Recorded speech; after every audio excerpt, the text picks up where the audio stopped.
പർവ്വതങ്ങളോട് ചേർന്ന ഒരു ചെറുഗ്രാമത്തിൽ അരുൺ താമസിച്ചു. കാറ്റ് അവിടെ എപ്പോഴും ഒരു കഥ പറഞ്ഞുകൊണ്ടിരിക്കും. അരുൺ പോസ്റ്റ് ഓഫീസിൽ ജോലി ചെയ്തു. എഴുതിയ കത്തുകൾ വായിക്കാതെ അവൻ സൂക്ഷിച്ചിരുന്നില്ല. പക്ഷെ കത്തുകളുടെ ഭാരം അവൻ മനസ്സിലാക്കും. ഒരു ദിവസം ഒരു കത്തവന്റെ കയ്യിലെത്തി. വിലാസം വ്യക്തമായില്ല. പേരുമാത്രം, നന്ദിനി. അവൾ കത്തെഴുതിയിരുന്നു ഒരു അജ്ഞാതനോട്. എന്റെ വാക്കുകൾ നിനക്കെത്തുമെങ്കിൽ അവയ്ക്കൊരു വീടുണ്ടാകും. അരുൺ ആ കത്ത് വീണ്ടും വീണ്ടും വായിച്ചു. മനസ്സിൽ ഒരു മുഖമുണ്ടായി. അവൻ മറുപടി എഴുതി, പേരെഴുതാതെ. വാക്കുകളെത്തി, ഇവിടെ അവ സുരക്ഷിതമാണ്. അങ്ങനെ കത്തുകൾ പതുക്കെ ബന്ധമായി മാറി. മഴയെക്കുറിച്ച്, കാറ്റിനെക്കുറിച്ച്, ഒറ്റപ്പെടലിനെക്കുറിച്ച്. നന്ദിനി എഴുതി, ഞാനൊരിക്കൽ ഈ ഗ്രാമത്തിലേക്ക് വരും. ഒരു ദിവസം അവൾ വന്നു. പോസ്റ്റ് ഓഫീസിന്റെ മുന്നിൽ അരുൺ നിന്നു. കാറ്റ് ശക്തമായിരുന്നു. നീ തന്നെയാണോ? അവൾ ചോദിച്ചു. അരുൺ ചിരിച്ചു. വാക്കുകൾ കണ്ടുപിടിച്ചവൻ. അവർ ഒരുമിച്ച് ഗ്രാമം നടന്നു. ഇപ്പോൾ കത്തുകൾ ആവശ്യമില്ലായിരുന്നു. പോകേണ്ട ദിവസം നന്ദിനി പറഞ്ഞു, ഇനിയും എഴുതുമോ? അരുൺ പറഞ്ഞു, ഇനി കത്തുകളല്ല, ജീവിതം തന്നെയാണ് എഴുതുക. കാറ്റ് വീണ്ടും അവരെ ചേർത്തുപിടിച്ചു. അവൾ അയച്ച അവസാന മെസ്സേജ്. കൊച്ചിയിലെ ഒരു IT കമ്പനിയിൽ ജോലി ചെയ്യുകയായിരുന്നു രാഹുൽ. അവന്റെ ജീവിതം വളരെ തിരക്കേറിയതായിരുന്നു. ജോലി, മീറ്റിംഗുകൾ, പ്രോജക്റ്റുകൾ. പക്ഷെ ആ തിരക്കുള്ള ജീവിതത്തിനിടയിൽ അവന്റെ ലോകമായിരുന്നു ഒരാൾ, അമൃത.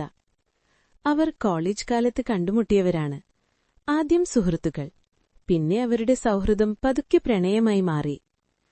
അമൃത വളരെ സ്നേഹമുള്ള പെൺകുട്ടിയായിരുന്നു.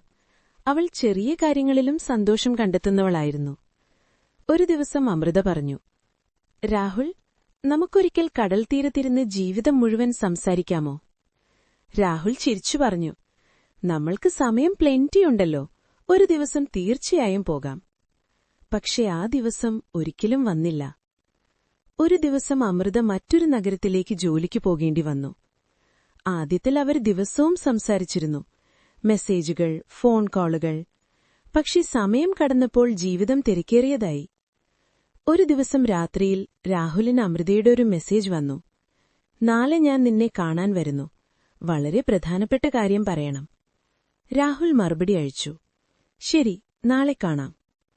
അടുത്ത ദിവസം അവൻ അവളെ കാത്തിരുന്നു. പക്ഷേ അമൃത വന്നില്ല. രാഹുൽ പലതവണ വിളിച്ചു, പക്ഷെ ഫോൺ ഓഫായിരുന്നു. കുറച്ചു സമയം കഴിഞ്ഞവനൊരു വാർത്ത ലഭിച്ചു. അമൃതയ്ക്കൊരു അപകടം സംഭവിച്ചിരുന്നു. രാഹുൽ ആശുപത്രിയിലേക്ക് ഓടി. പക്ഷെ അവൻ എത്തിയപ്പോൾ അവൾ ഇനി സംസാരിക്കാൻ കഴിയാത്ത നിലയിലായിരുന്നു. ഡോക്ടർമാർ പറഞ്ഞു, അവൾ വളരെ ഗുരുതരമായ അവസ്ഥയിലാണ്.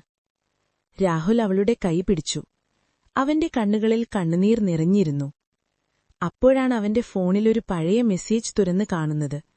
അമൃത അയച്ച മെസ്സേജ്. അതിലെഴുതിയിരുന്നത്, രാഹുൽ, ഞാൻ നാളെ നിന്നോടൊരു കാര്യം പറയാൻ വരുന്നു. നമ്മൾ വിവാഹം കഴിക്കാമോ എന്ന് ചോദിക്കാൻ. രാഹുലിന്റെ കണ്ണുകളിൽ കണ്ണുനീർ ഒഴുകി. അവൻ മനസ്സിലാക്കി, ജീവിതത്തിൽ ചില വാക്കുകൾ വൈകാതെ പറയണം. കാരണം ചിലപ്പോൾ നമ്മൾ പറയാതെ വെച്ച പ്രണയം ജീവിതത്തിലെ ഏറ്റവും വലിയ വേദനയായി മാറും.